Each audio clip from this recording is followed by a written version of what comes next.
the basic core of your business, retaining and growing your client base, and supporting, training, and making sure your top talent is engaged is more difficult today than it ever has been.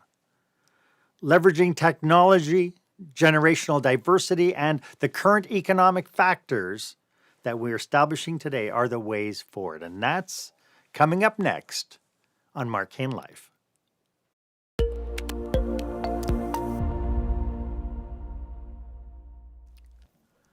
Welcome to this episode of Marc Haine Live. This is where small business owners and entrepreneurs pick up some core skill sets to help them create those jaw-dropping, show-stopping experiences that their customers and their employees deserve. I am your host, keynote speaker, and customer experience expert, Marc Haine. And today I am so excited to welcome our leadership expert, Rick Denley. We are going to be chatting about how you can leverage key areas in your business and how you can grow your business through implementation of processes and other factors as well. And we'll get to that in just a moment. I hope you and your team will get extraordinary value from today's content. My expert today is brilliant. If you find that the information here is valuable, go ahead and share it on social media. And of course, if you haven't done so yet, do subscribe to this program. Really important that you subscribe to the program because then you'll get notification whenever I bring you fresh, brand new content. If we have learned anything throughout the pandemic, it is how resilient we are.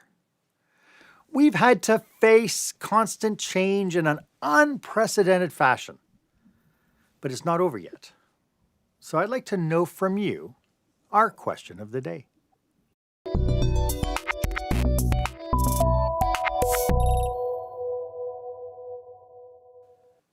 So what do you think you need to do to leverage?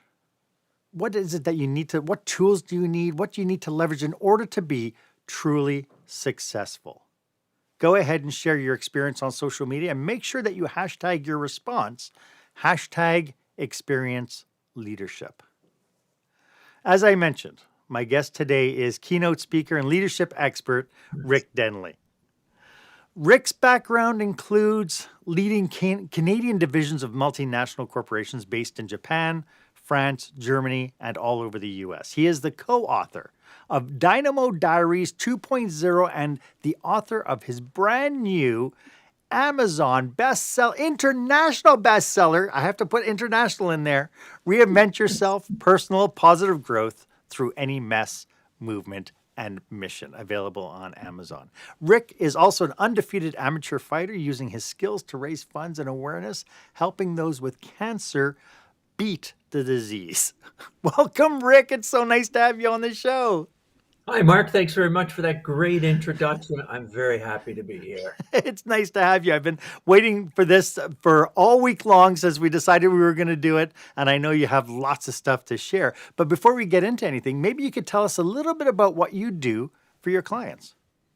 Sure, I appreciate that. Here at Peak Performance Leadership, we're always looking to help our clients grow. And we're talking about growth of individuals as leaders and growth of their organizations. They go hand in hand. And that's what we like to do here, Marc. We work with both the operations and process side that you mentioned briefly, and also more importantly, the people side. Maximizing people's capabilities and helping them grow to the level that they want to be at and they want to lead at. That's what we do here at Peak Performance Leadership. Nice. And while you're at it, why don't you tell us a little bit about your brand new book, Reinvent Yourself? Well, thank you. I appreciate it. The Reinvent Yourself concept came out of really the journeys that I've had in life, both in personal, career, and business. And I wanted to give back. I wanted to help people. Some people don't realize that I'm actually a recovering engineer. So there is a formula to successfully reinventing yourself. And reinvention is really about change. And if there's something that we're learning to get better at, especially the last couple of years, it's change. Our ability, Marc, not only to accept and embrace change, but actually lead the change in ourselves and others is most important. It's one of the most important things leaders can do. We have, when you talk about the word change, we have faced so much uncertainty and change in the last 2 years. From your perspective, how have business operators and leaders fared?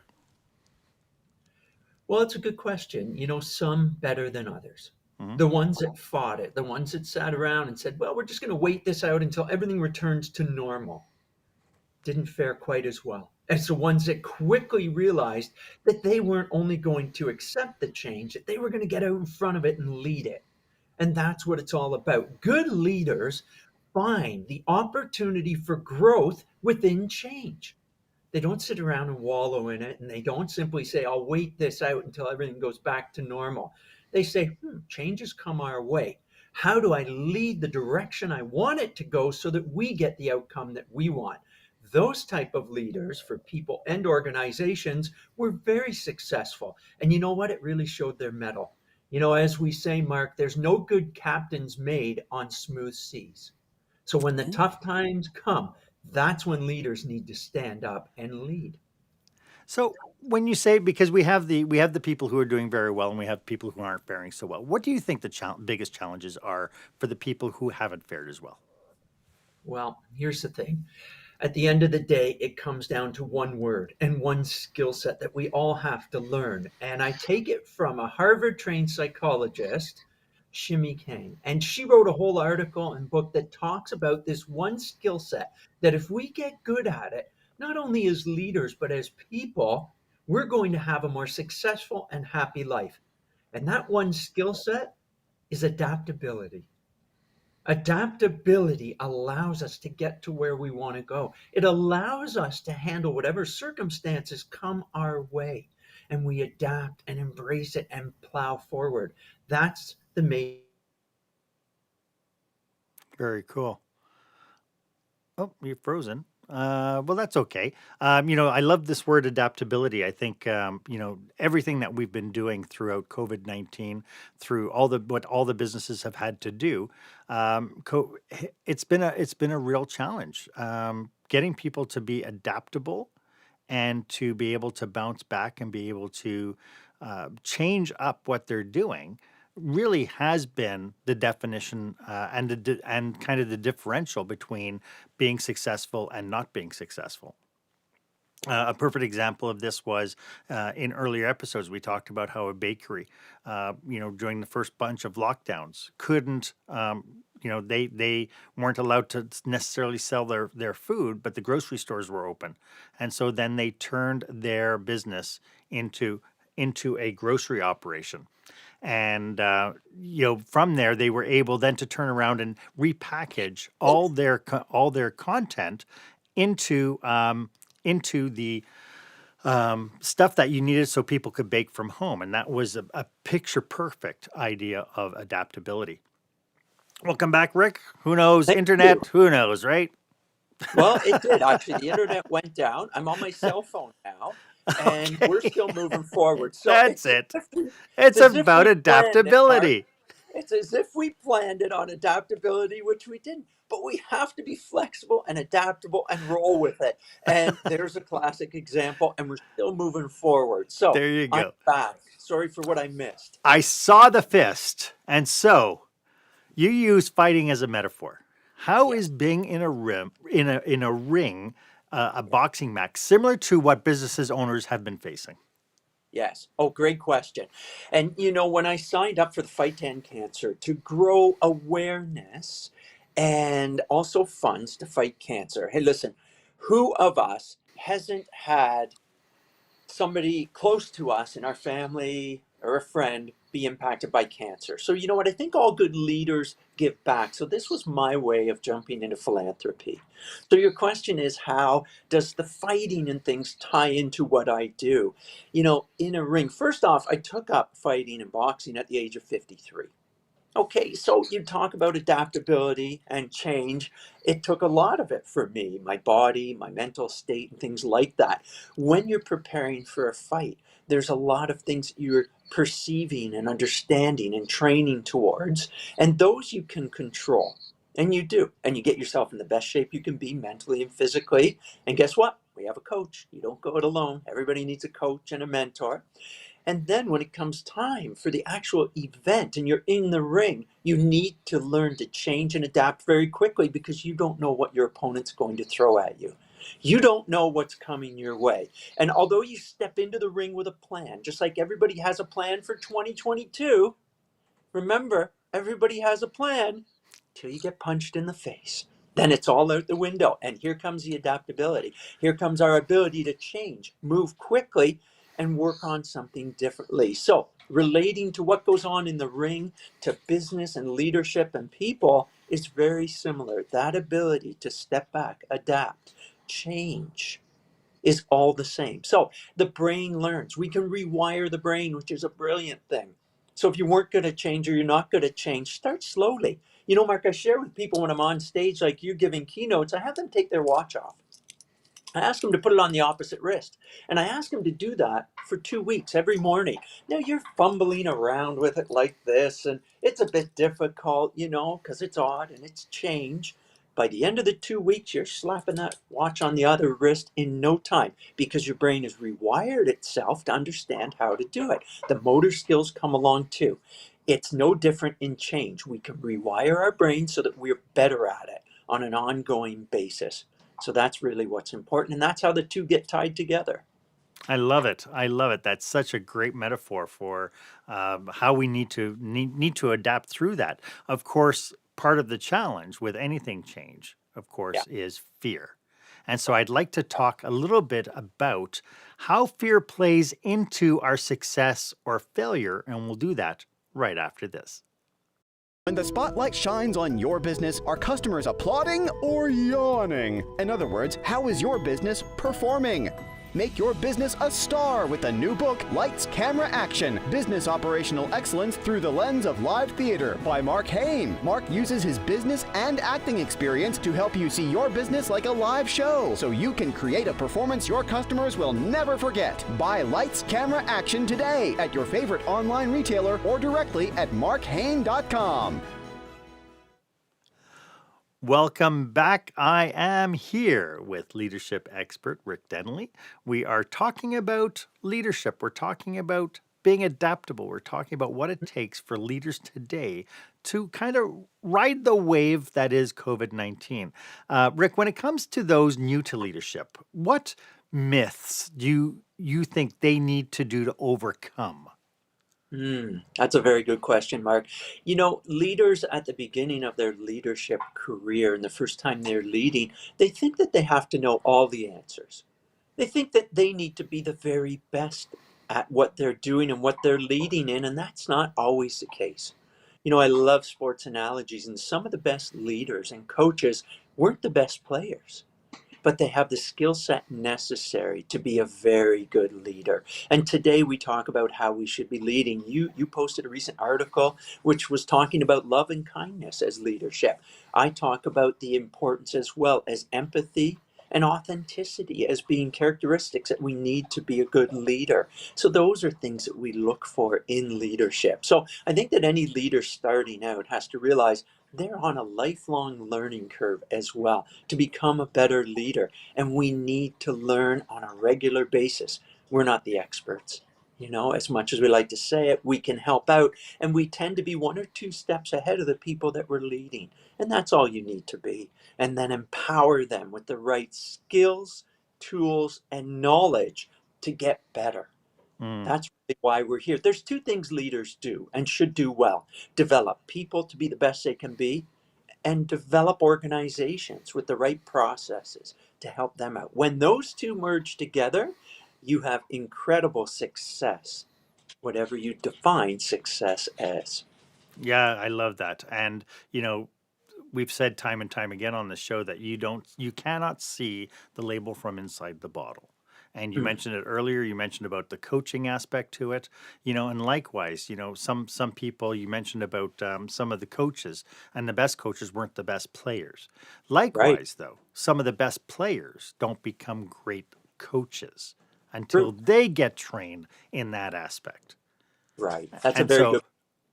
yeah, so my concern has always been, and I think I'm not in the minority when I say that when I got promoted into leadership, I had zero training. I had Right. no clue what I was doing. I was just copying what people had done before me or people who had been my leader. And then I hoped and prayed that the people I was leading would support me.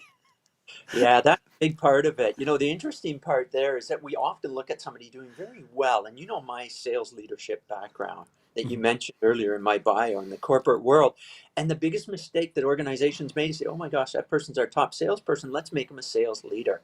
Two different skill sets, two largely different skill sets. Somebody who can sell does not necessarily know how to lead. They don't know how to mentor. So everybody that's put in a leadership role should have some sort of coaching and mentoring put in place. You mentioned earlier about the situation that we're in right now in North America, especially with the great exodus, where almost 2/3 of people right now are either leaving or looking to leave their jobs for something different.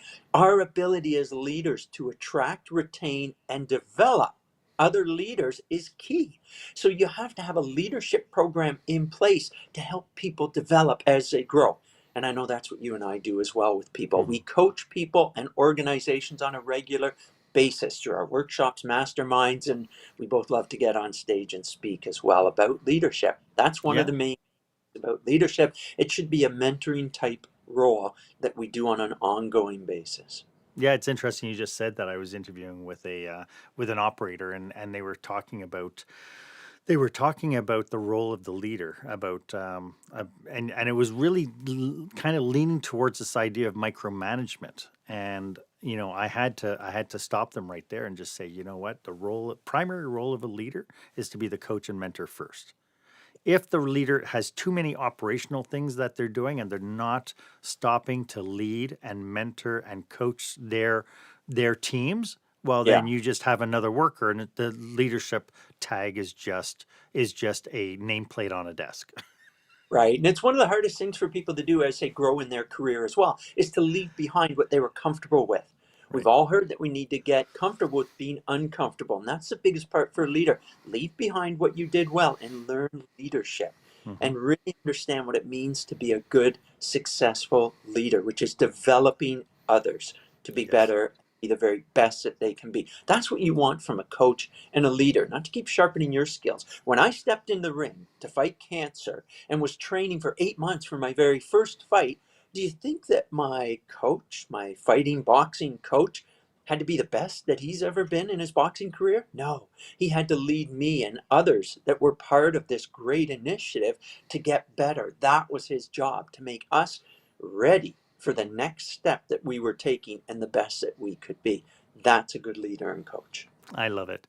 Uncertainty as a leader, though, is full of fear. Fear plagues, I think, leadership more than people even care to admit. And I know that you talk about how fear plays a role in leadership practices. Could you elaborate a little bit on that?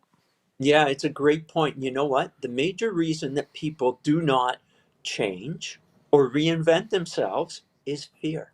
It's the number one factor. Oh, some people say it's bad timing. I don't need to change right now. Maybe it's not financially, proper for me. We all know it's fear. And that's okay because we're all fearful. Like people ask me for my first fight walking in the ring, were you scared? I said, well, okay. Maybe a bit more excited than scared. But was there fear throughout my training? Yeah, absolutely. So we know there's two things we can do when it comes to fear, right? We can fear everything and run, or face everything and rise. And we want to rise. The ability to overcome fear and, in fact, harness that fear energy in your direction is huge. When you're able to harness that fear energy and have the confidence to move forward, you'll be in a much better place to help others as a coach, mentor, and leader. So let's overcome, punch through whatever fears you might have, and move forward. You're going to be successful. But, to be clear, though, you're not discrediting fear. You're not saying don't be fearful. No, not at all. If you're not a bit fearful, you're not taking on big enough challenges in my eyes. That's how I feel, and others do as leaders as well. If you're remaining in your comfort zone on a regular basis, you're not going to grow. And it's about growing and getting better. And that's how you help others as well. Mhm. Helping others overcome that healthy fear that they have is very significant. If you can do that as a leader, what a skill set. Mm. If you combine teaching people adaptability and harnessing fear energy, wow, you're well ahead of the game already as a great leader and coach. Yeah, and keep in mind, leaders get fearful, but their teams are fearful as well. And a leader's job, as far as I'm concerned, is to absorb that stress and recognize it in people. And you mentioned empathy earlier on, being Yeah, able to understand that the people on your team, especially with new projects or new definitions of outcomes and that sort of thing, people are yeah. looking and saying, how are we going to do this? We're going to do it together. We're going to do it collaboratively. Yeah. That type of leadership that people, especially the up and coming generations, they don't expect you to wear a cape and fly around and solve all the problems of the world. They're looking to be part of that journey. And collaboration is such a great word, and leaders need to collaborate now. You're not put there to solve all the problems alone. You're there to do it as a team. If you can harness and create a culture of collaboration and team, you're going to achieve much more than you could on your own. You're also going to retain that top talent because you're creating a journey, a pathway for them within your organization. So that's very important right now during this great exodus that people are all having. Create a pathway that's very clear for the up and coming leaders and collaborate with them so that everybody rejoices in the victory and success at the end of the day. You gave me goosebumps when you said they don't expect you to have the cape on and fly around. Yeah. Why is it that leaders feel that that's how they must be? That's a good question, and it's tough to answer. Is it generational, which it might be? Hmm. Coming from different generations, expectations might be different as well. You and I have been at this for several decades, and the way that we were led 20, even 30 years ago is much different than the way that we're expected and should lead nowadays. So I Hmm. think that there's been a lot of change now, and we need to make sure that we adapt to the new style of leadership and understand that it's the right thing to do. That we don't have to be on an island doing it all ourselves, that teamwork now works well, that collaboration is important, and input from others as well. As I mentioned, we only have to be one or two steps ahead to help nurture the people that we're working with and leading, and that will help everything be successful. Yeah, I love it. This is really just super fascinating, Rick. Could you let everybody know how they can get in touch with you if anybody has any questions or they have an event coming up they'd like to bring you in for? How can they reach you? Yeah, thank you, Marc. You can reach me at www.rickdenley.com. All the information's there on our Peak Performance website, that you might want some other blogs as well and storytelling about leadership that we have. You can gain access if you want a copy of the book as well. You can grab it there.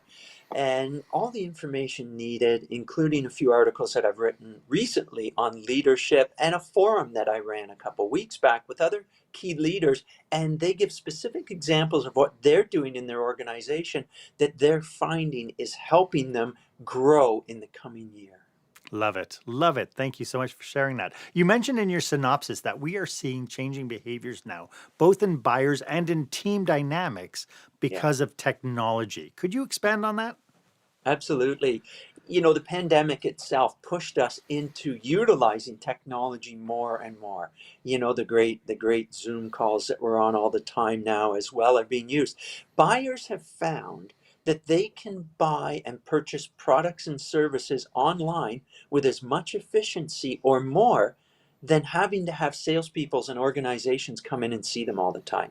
So salespeople specifically have had to realize that, again, don't wait around for everything to go back to what you thought it was. Buyers aren't going there. They're very happy with purchasing online, looking at your website, which should be much more up to date, and having a couple of Zoom calls with salespeople to get the products and services that are necessary. So we as salespeople and organizations and leaders need to become very fluent with the technology that's in place now, so that we can still bring value, unique value, to other organizations and buyers. And that takes a little bit of change as well. And internally to the operations side, your sales process is going to change. So sales leaders out there specifically, make sure you're updating it and you're using technology and you're not waiting around for things to go back to normal. This hybrid model of how we work is not going away because people and buyers prefer it. So it's here to stay. Well, and you know what? It's changed how we do business, hasn't it? And part of the challenge I think that's going to happen that we're going to see is that we on one end of the Zoom call need to understand that people might not be as adept at the technology as we are. And so understanding that sometimes, even when we are forced into it, that there's going to be frustrations, there's going to be people who aren't quite as adept to it. And that in itself can change how we view our relationships with one another. Yeah, that's a good point. Back in that leadership forum that I mentioned to you, we discussed as well how important it is to make sure that we're adapting to this hybrid model. And how do you build a culture within an organization remotely? Yeah. Because we're not ever going to get everybody around the water cooler anymore like we used to. The meetings are going to be different. And as leaders, you're right, we have to really ask good questions and listen to understand, not listen to answer. Listen to understand where the people are that we're leading, because it's going to be different. If you're leading a group of 10 people, I guarantee you 10 of them are going to be handling this pace of change and adaptation to technology differently. Please notice that and work one-on-one with people to see where they're at. Ask key Mhm. questions, listen for understanding, and then respond with, like we said, love, kindness, empathy, and always be authentic. That's the Mhm. leadership style people need going forward. You mentioned before when we talked about one of the problems with leaders about that it could be generational. How does generational diversity fit into everything we're talking about today? Hugely. This is the first time in history that there's been 4 generations active in the same time in the workplace.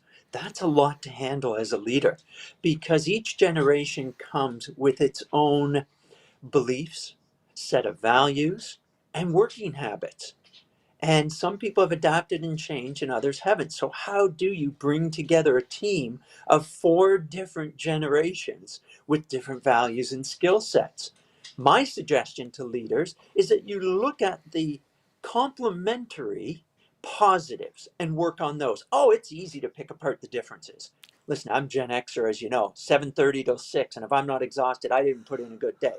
And then we stereotype millennials, where they're sitting back anywhere in a coffee shop doing their work, but they get it done. So let's not look at what we think are differences. Let's harness the things that are complementary. What does each generation bring to the next that we can help each other with? That builds a strong team. That's one of the ways that as a leader, bring those groups together, build a strong team, make it complementary, make it fun as well. Nothing wrong with poking fun at ourselves a little bit. We have to have a sense of humor. And as one of my fight buddies told me, your ego is not your amigo. So you got to leave that at the door, as we say, on a regular basis. I learned that the hard way, by the way. That's another story, Marc. So bring together the teams, bring together the different generations, and look at the complementary skill sets and knowledge that they bring. That's my advice when we look at different generations. Love it. I'd like to um, tackle how business operators can take all this information to plan for success. And we'll get to that right after this. When you're delivering an important speech to a huge audience, it's easy to lose your place or go way over time. Give yourself an advantage with the Pro Speaker Presentation Speech Timer app. No more checking your watch or calling for time. The Pro Speaker Presentation Speech Timer app keeps you on track with easy-to-see timers, even changing color for visual prompts during your speech. And you can set audio cues to practice, or set it to vibrate so you don't even have to look. Be the pro you know you are. Download the app at speakerpresentationtimer.com. Welcome back. I hope you are getting tons from today's episodes. We've covered so many aspects of leadership. Planning is such an integral part of business and leadership success. What advice do you have for today's leaders when it comes to everything that we've been talking about today? Well, the old saying that those that help plan the battle don't battle the plan. It's involvement again. It's team effort. How do we collaboratively create this? You know, when you look at the great movie and challenge that Apollo had, when the men were up heading to the moon and so on, and the ship wasn't operating the way it could be. If you remember a key scene in that movie, the leader of NASA comes in, throws on the table all the pieces and parts and things that they know and that they have, and puts it out to the entire team and says, "We need to solve this." Now, as leaders, lives aren't always at stake with us. However, it's very important that we understand that teamwork gets it done. So, delegation for leaders is key. Again, we're not wearing a cape. We don't have to solve all the world's problems ourselves. Being a good delegator is really advantageous to being a good leader. Recognize that your staff members are hungry. You chose good staff members for the right reason. These people are there to help out. Let them shine. Let them grow, even through their mistakes. Be there for them when they fail, so they fail forward and you keep them moving, but allow them that autonomy and bandwidth to do what they want to. And you'll have them around a lot longer, and you'll also see incredible results. Remember, we're not the smartest person in the room necessarily. The collective mindset of the team that you've created is key. So have them create the plan as well. Here's the other beautiful part, is that if they help create that plan, Mark, they're going to have an accountability. And one of the biggest things now as leaders is how do we create adaptability, but also accountability? It's so huge right now that people be held accountable. We can't get away from that. If they help create the plan, they have what we call self accountability. I want to get this done. I chose it. I put myself on the line for it. These are my ideas. I'm going to make it happen. And you know what? That was the exact same for me when I signed up for my first fight. I said, well, I'm going to put it out there. I am going to blast it out there. So I have no choice but to make this successful, so that I'm going to hold myself accountable to what I said I would do.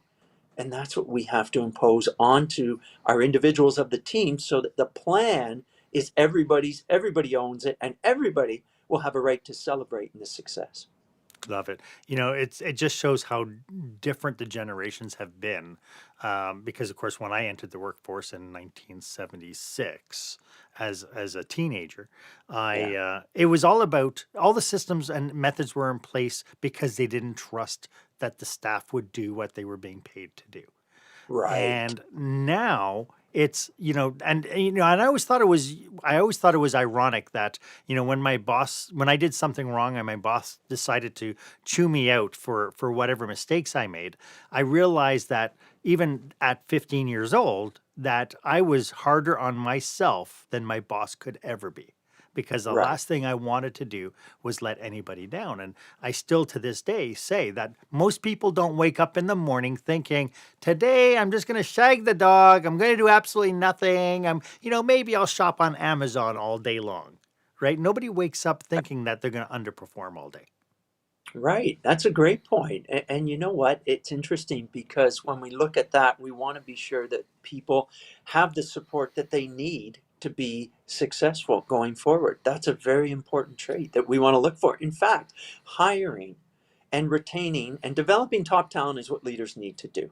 I mentioned it earlier. And now in that hiring process, we look at hiring based on attitude and values.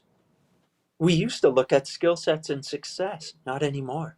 Mhm. Attitude and values. If those align with yours and your organization's, you don't need all of these hierarchy type of red tape processes in place, because you hired somebody that you know they get it. They're going to make the right decisions most of the time because they have the same values, and they're bringing a great attitude as well. I've had the opportunity to coach very high level sports teams, and I'll tell you, I will take individuals that have incredible attitude and a hunger to learn over people with a great skill set but a poor attitude. I'll take Right. them because they'll make a better team, and in the long run, they're coachable and they'll be far more successful within the organization and themselves because of that self accountability. Absolutely. Hey, as we move forward, anybody watching this might be looking at, yeah, you know what? I need to do some work on my internal culture. I need to do Yeah. some work on myself as a leader and so on. Are there any cautionaries to what we're talking about today? Anything that people should be aware of as they move forward?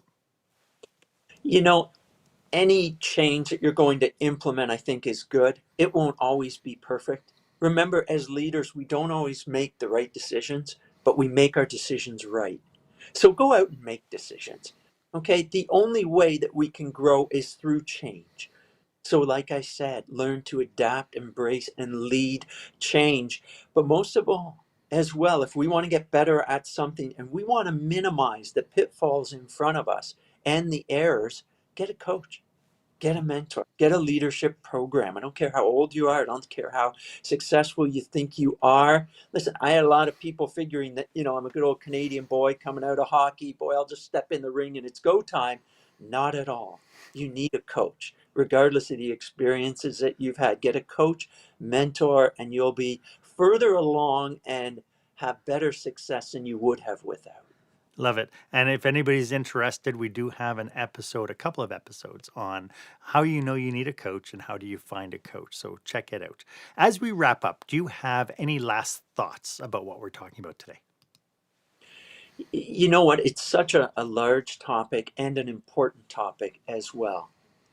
But if we're looking at leadership itself, I'll encourage people to lead as themselves. Don't try and be a leader that you see that's successful. Okay. One of the keynotes I give is called Leadership Your Way.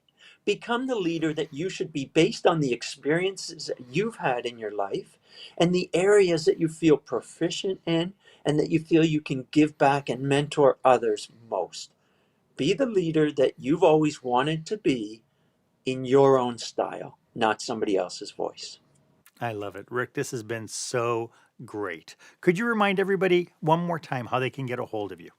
Yeah, thanks, Marc. www.rickdenley.com, RICKDENLEY, just like it's spelt below me there, .com, and all my information's there. In fact, as well, you can click on a link and schedule a 15-minute discussion with me if you just want to learn more about this and how perhaps we can help you be the leader or lead your organization or lead yourself through change, whatever mess, mission, or movement you might be on. We're here to listen. Love it. And you also have the first chapter of your book. Did I see that on your website? Thank you. Yeah, for reminding me. Head on over to the website. You can subscribe there and we'll send you over the first chapter of this book here. And it really sets the tone because remember, this book, Marc, is a blueprint for helping people get to where they want to be. There's a bunch of worksheets involved in it, as well as some great stories to help keep you motivated. And if you want the first chapter, you can download it right on the website. Love it. Rick, thank you so much again for doing this today. I really appreciate you being here to share your knowledge, your passion, and of course, your expertise. Marc, thanks for having me on the show in front of your viewers as well. Brilliant. I hope you took lots of notes from today's episodes. There's a lot of nuggets in here. And as you can see, Rick and I share a lot of passion for today's topic. If you are a member of an association or an intact team, and you think that it would be beneficial, that we would be beneficial maybe to come out at your next conference or a staff retreat, feel free to connect with us or pass our information along. We would truly appreciate it. And as always, my offer stands. If you would like a complimentary 30-minute brainstorming session, please feel free to book yourself on my online calendar. The link is in the show notes down below. It's the one that's marked Meet with .marchaine.com. It's in the link. And I'm just going to say hi to Ace because Ace has taken me up on the offer and we're meeting a little bit later on this afternoon. So I'm so excited to get together with him. As always, I am at your service. And if you haven't done so yet, go ahead, please, and subscribe to this feed. Follow me on social media. This is how you keep on top of all the content that I bring forward for you. Content that you can use to help your business create those show-stopping, jaw-dropping experiences that your customers deserve.